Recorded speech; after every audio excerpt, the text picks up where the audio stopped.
방금 주 섬김 주 사랑 찬양 대원들이 드린 찬양은 찬송가 481장에 있는 찬양입니다. 참 아름다운 멜로디이고 가사도 참 좋아서 전 세계적으로 아마 가장 널리 불리워지는 찬양 중에 하나가 아닌가 생각이 됩니다.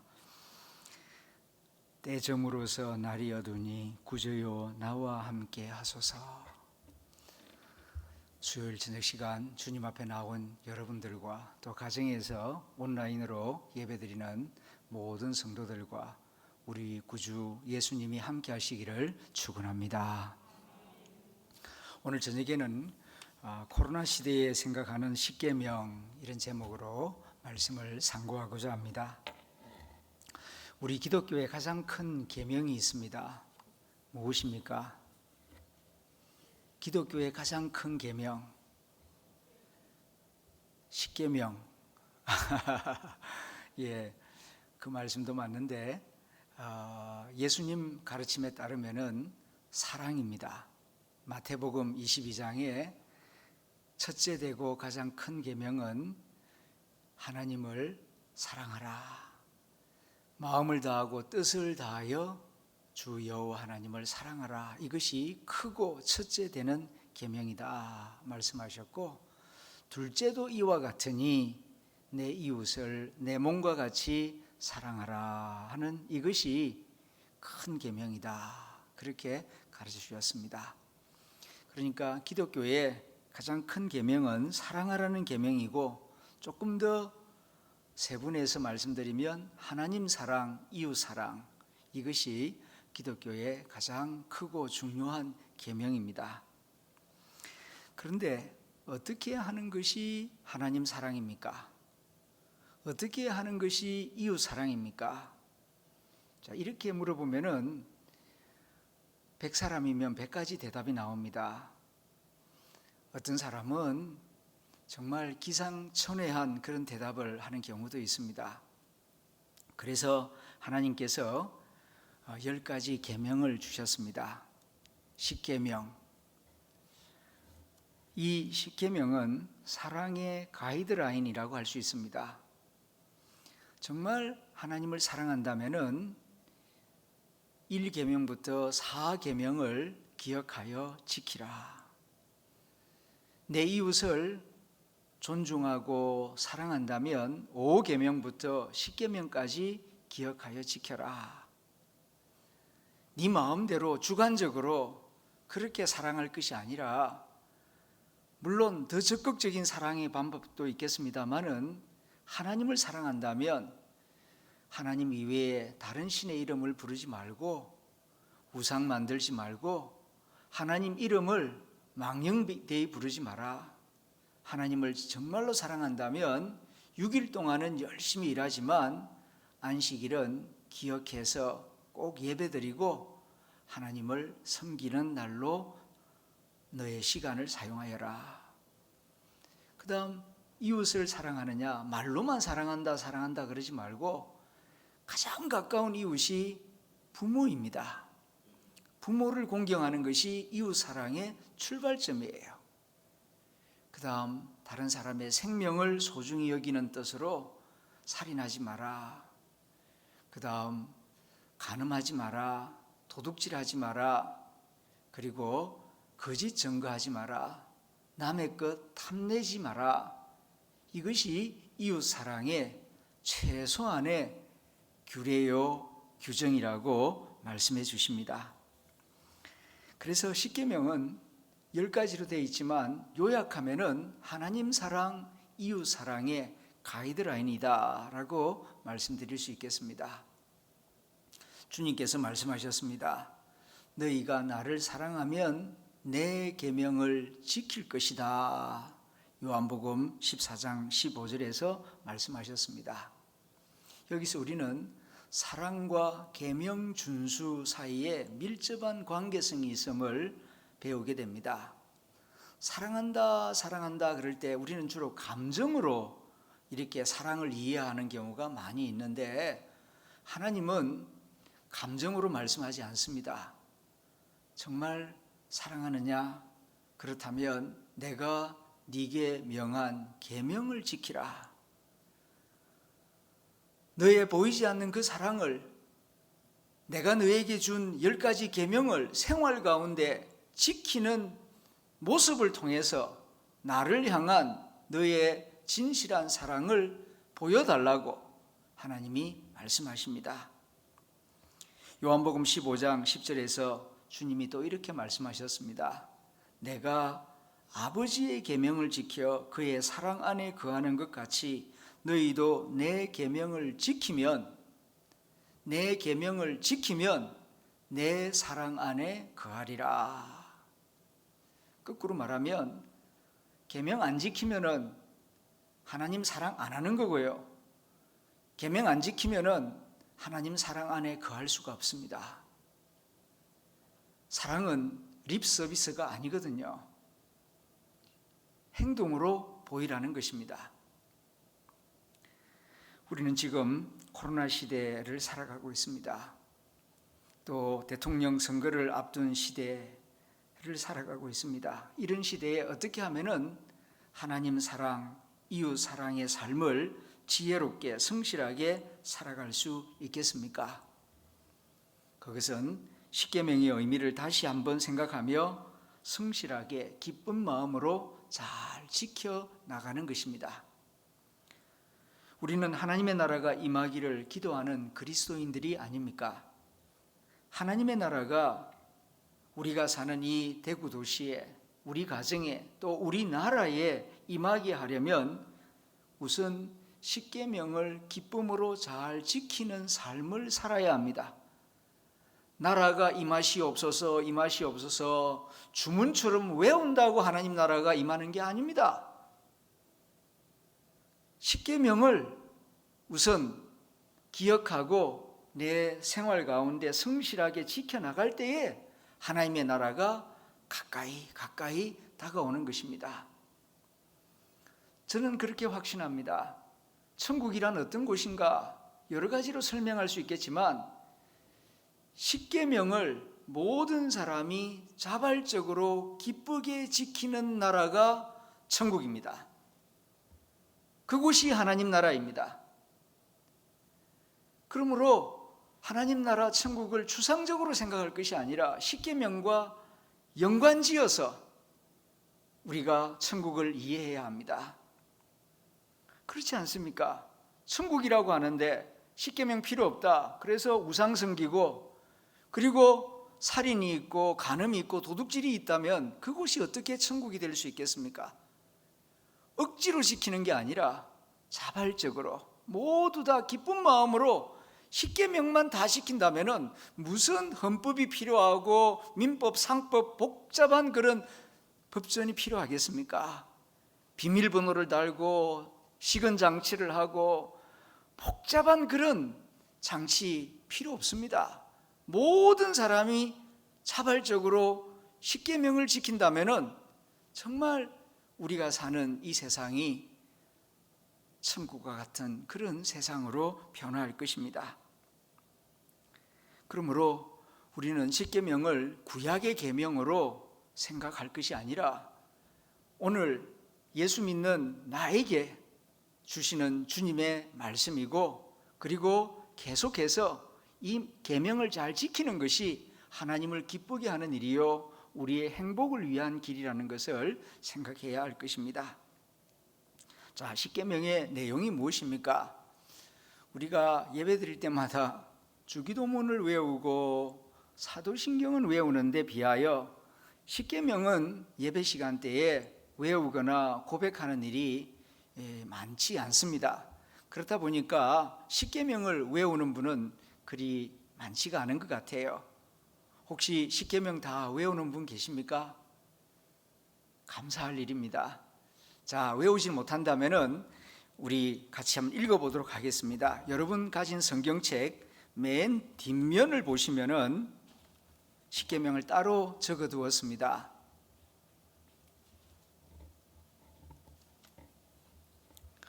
여러분 성경책에도 있으리라고 생각됩니다. 두꺼운 표지 맨 뒷면 십계명.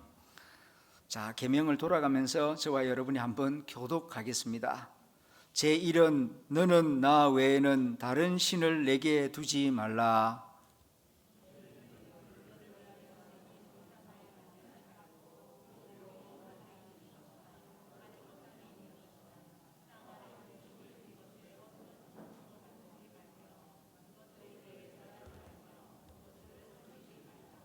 제3은 너는 내 하나님 여호와의 이름을 망령되게 부르지 말라.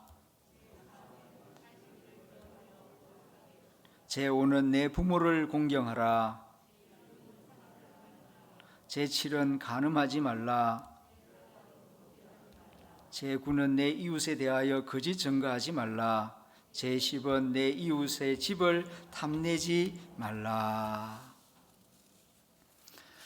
여러분들에게 한번 여쭤보겠습니다. 왜 12계명이 아니고 10개의 계명을 하나님이 주셨을까요?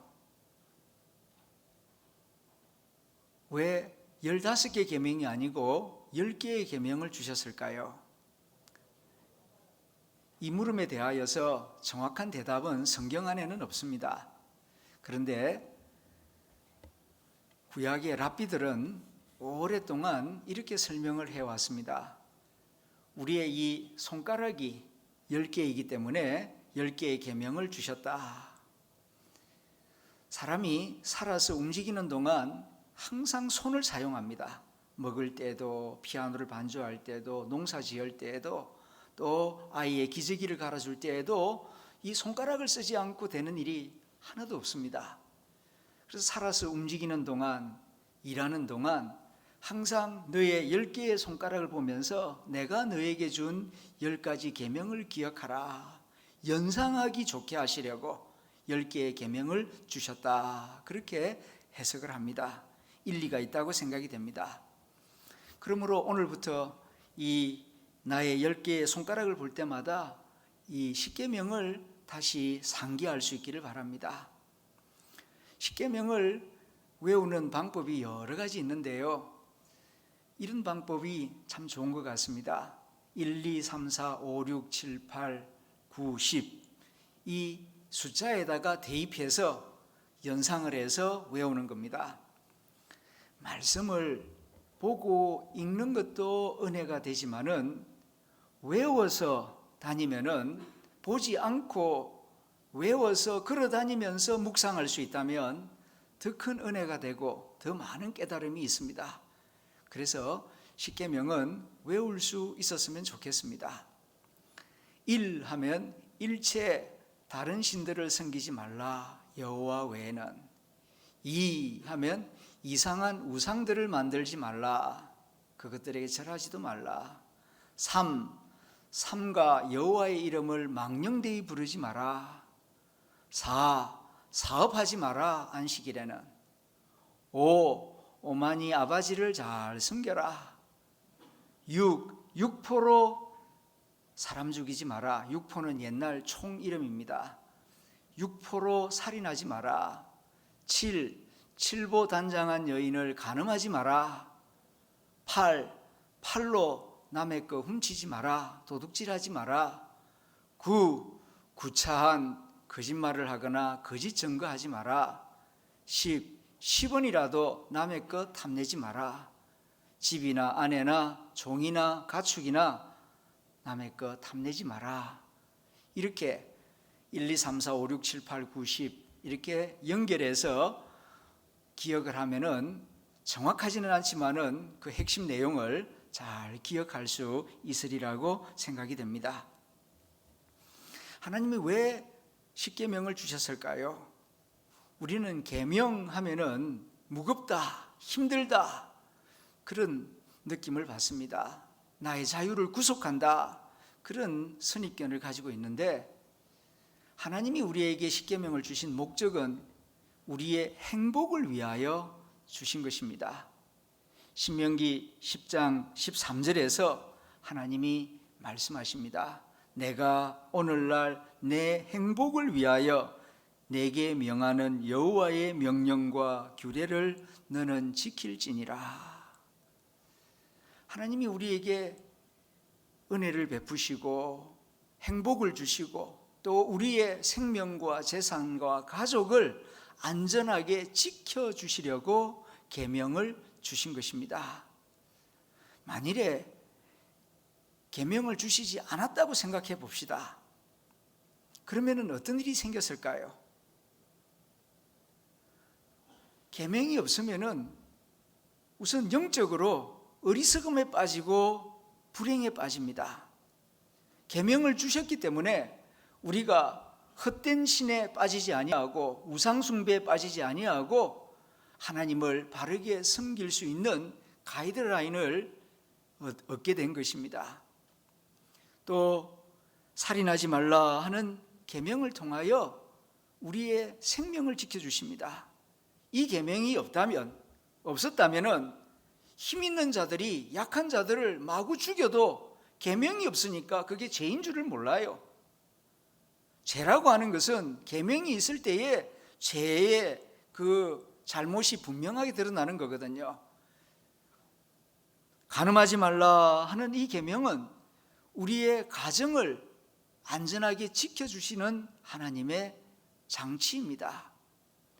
살인하지 말라 하는 계명은 내 생명을 지켜주시는 하나님의 보호장치입니다. 그러므로 계명을 주신 하나님께 감사해야 합니다.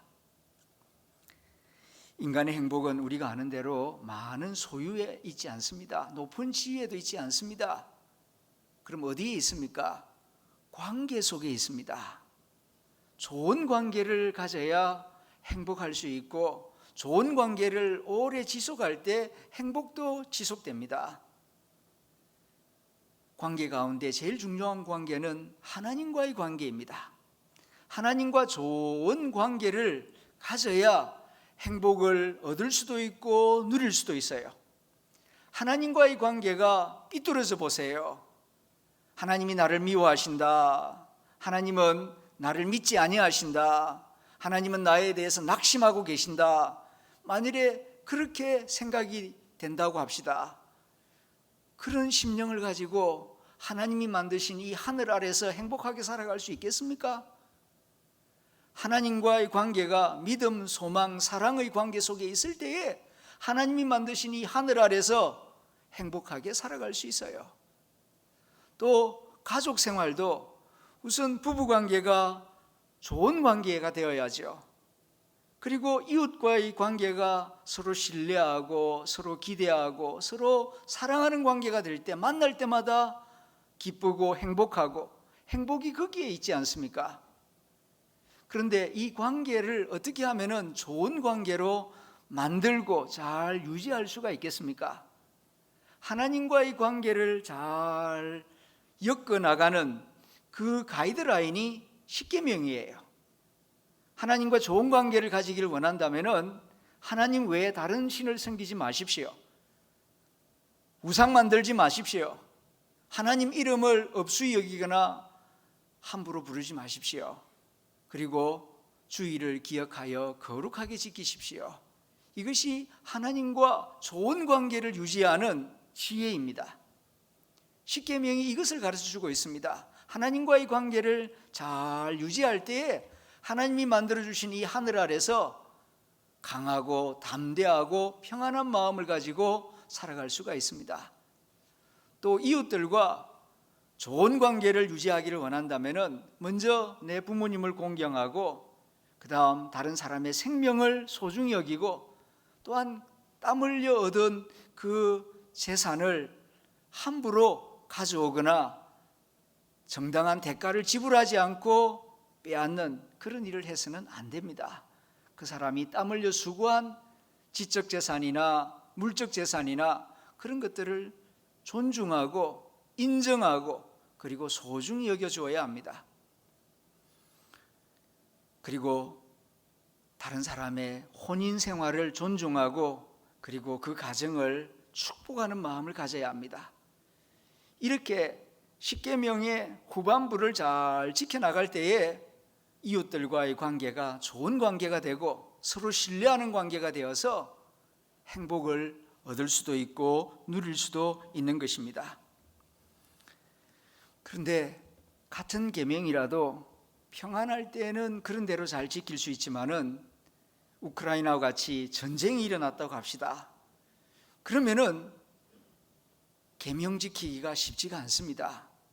사람들과의 관계도 자기가 힘드니까 남의 것을 훔치기도 하고 또 살인도 하고 또 거짓말도 하고 이런 일들이 어수선한 가운데 많아지다 보면은 사람이 사람을 믿지 못하게 되고 또한 하나님에 대해서도 불평불만하게 되다 보면은 마음에 어두움이 찾아오고 삶이 불행해지기 시작하는 것입니다. 지금 우리가 살아가고 있는 이 시대는 코로나 이전과는 사뭇 다른 사회 분위기 속에서 살아가고 있습니다. 권사님 기도 가운데에서 언급하셨듯이 사람이 사람을 가까이 하기가 불안하고 두렵습니다. 사회적 거리두기 때문에. 양성 판정을 받으면 여러 날 동안 집 안에서만 지내야 합니다. 어떤 분은 집안 공간이 넓어서 그런 대로 편안하게 지내는 분도 있지만 대다수의 경우에는 좁은 집 안에서 여러 식구가 일주일, 2주일 함께 지내다 보니까 마음이 어려워지는 경우도 꽤나 많습니다. 그리고 소상공업자들은 오랫동안 영업이 제대로 이루어지지 못해서 점포세도 제대로 내지 못하는 그런 절박한 상황 가운데 있습니다. 그러니까 밤에 잠을 이루지도 못하고 별의별 생각이 다 떠오릅니다. 이런 상황 가운데에서 하나님을 사랑하고 이웃을 사랑한다는 것은 더 힘들게 느껴질 수가 있습니다. 코로나 가운데에서 관계에 금이 가는 경우들이 점점 많아지고 있는 것 같습니다. 하나님과의 관계에 금이 생기고 이웃과의 관계에 금이 생기고 내 자신에 대해서도 관계에 금이 생기는 경우가 점점점 많아지고 있는 것 같습니다. 코로나 가운데 성수주의를 안 하고 신앙생활을 소홀히 하는 성도들이 이전보다 더 많아지고 있습니다. 저도 집에서 온라인으로 예배를 드리는 내 모습을 가만히 보니까 어떤 경우에는 목마르면은 냉장고 갔다 오고 그리고 예배에 잘 집중을 안 해요. 목사도 이러한데 성도들이 가정에서 온라인 예배를 드릴 때에 얼마만큼 경건한 자세로 예배를 드릴까? 이것이 계속 오래되다 보면은 그냥 익숙해져서 믿음에서 떠날 수도 있겠다 하는 그런 생각이 듭니다. 많은 경우 핸드폰으로 예배를 보지요. 그러다 보니까 핸드폰이 자꾸 또 지루하고 집중이 안 되다 싶으면은 이거 말고 딴 건 없나 쑥 넘기면은 금방 다른 화면 넘어가지 않습니까?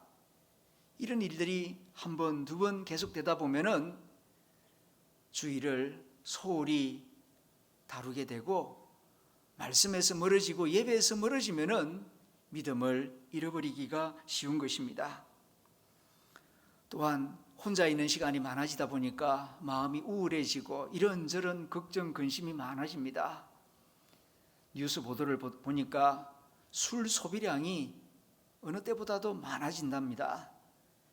혼자 있는 시간, 마음 컨트롤이 어렵다 보니까 밤늦게까지 술을 마시고 또 불면증 환자가 증가되면서 약을 먹는 사람들도 많아지고 있다 하는 소식을 듣습니다. 또 경제적인 어려움으로 범죄가 많아지고 있습니다. 특별히 소년 범죄가 작년 한 해 엄청나게 늘어났다고 합니다. 1만 1천여 건, 14세 미만, 그러니까 촉법 소년, 그러니까 죄를 지어도 감옥에 넣을 수 없는 그런 촉법 소년 범죄자가 1만 1천 건. 이렇게 시대가 점점 각박해지고 있습니다. 가정에서는 가정 불화, 가족 간의 스트레스가 점점 더 심해지고 있다 하는 그런 뉴스를 듣고 있습니다. 이런 가운데에서 어떻게 하면은 사랑의 삶을 잘 살아갈 수 있겠습니까? 추상적으로 생각할 것이 아니고 십계명을 다시 한번 생각하면서 내가 이 십계명을 따라서 살아가고 있는가? 십계명을 지키지 아니하면은 하나님 사랑, 이웃 사랑은 사실 추상적인 것입니다. 그러므로 이 계명에 비추어서 나의 사랑의 현 주소를 점검하고 올바른 사랑, 성실한 사랑, 건강한 사랑을 회복하는 저와 여러분들이 될 수 있기를 기원합니다.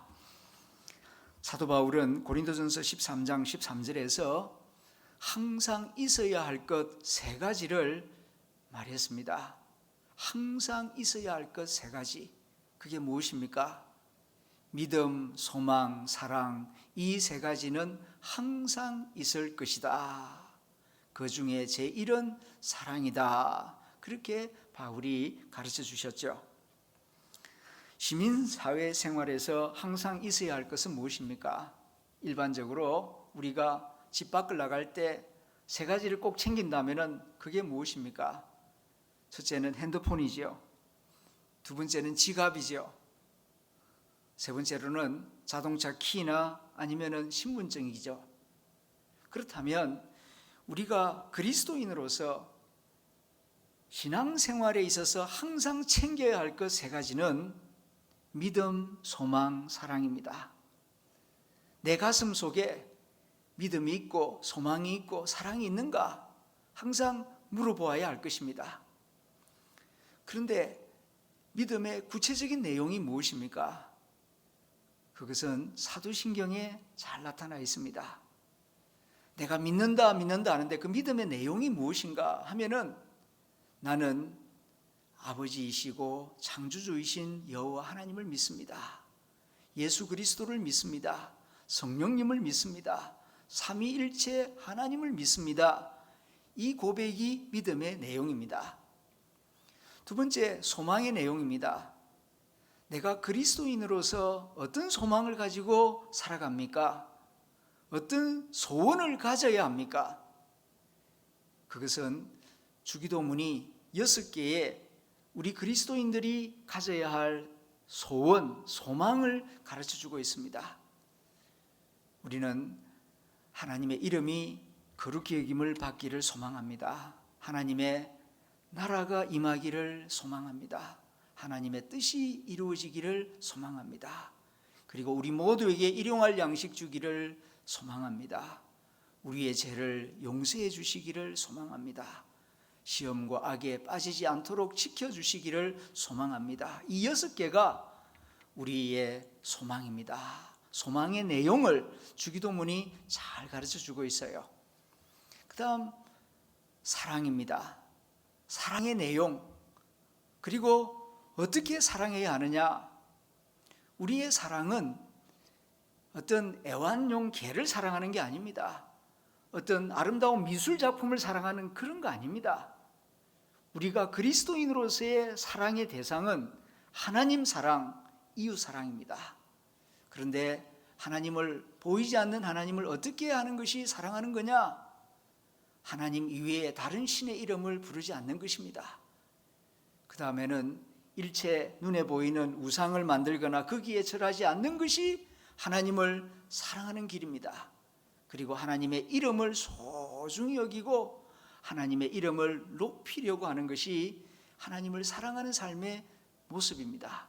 그리고 예수님 부활하신 날 주일을 기억하여 거룩하게 지키는 것입니다.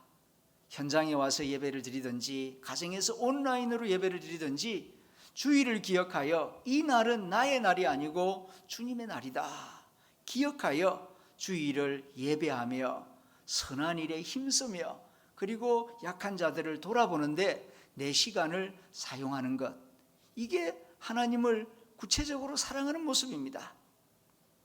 그 다음 내 이웃을 사랑하라 그랬는데 이웃을 사랑하는 길은 가장 가까이 있는 어머니 아버지를 공경하고 사랑하는 것입니다. 돌아가셨다면 어머니 아버지와 같은 웃 어른들을, 연로하신 분들을 부모님과 같이 공경하고 사랑하는 것, 그것이 이웃사랑의 출발점입니다. 그리고 생명을 소중히 여기고 남의 물건을 또 존중해주고 그리고 다른 사람들의 가정생활이 화목하고 행복할 수 있도록 도와주고 그리고 거짓말하지 아니하고 남의 것 탐내지 아니하고 살아가는 그런 모습이 이웃 사랑의 모습이라는 것입니다. 코로나 시대에 불안도 있고 마음의 유혹도 있습니다. 그러나 그 불안과 유혹을 계명을 생각하면서 무엇이 옳은 것인가, 무엇이 그런 것인가, 나는 사랑의 길을 걸어가야 되는데 주님께서 사랑하라, 마음을 다하고 뜻을 다하고 힘을 다하여 사랑하라 그랬는데 감정적으로 그렇게 사랑한다, 그렇게 가슴이 뜨거워져야만 사랑하는 게 아니라 이 계명을 힘을 다하여 지켜나가려고 노력하는 그 모습이 힘을 다하고 뜻을 다하여 사랑하는 구체적인 모습인 것입니다. 그래서 이 성경책 맨 앞뒷면에 주기도문, 사도신경, 뒷면에 십계명을 적어둔 이유가 데코레이션이 아니고 이 사도신경, 주기도문, 십계명이 믿음, 소망, 사랑의 내용을 구체적으로 가르쳐주는 가이드라인이기 때문에 이렇게 사도신경, 주기도문, 십계명을 기록해 둔 것입니다. 항상 있을 것, 그것은 믿음과 소망과 사랑입니다. 범사에 마음이 복잡하고 헷갈릴 때에 주기도문을 통하여서 나의 소망을 확인하십시오. 사도신경을 외우면서 내가 무엇을 믿고 있는가, 무엇을 믿어야 하는가, 사도신경을 통하여 다시 한번 깨달으시길 바랍니다. 그리고 십계명을 통하여서 어떻게 하는 것이 하나님을 사랑하는 길이며 이웃을 사랑하는 길인가를 재발견하고 목숨이 다하는 그날까지 주님이 보여주신 대로 사랑의 길을 힘써 걸어가는 저와 여러분들이 다 될 수 있기를 기원합니다. 기도하겠습니다.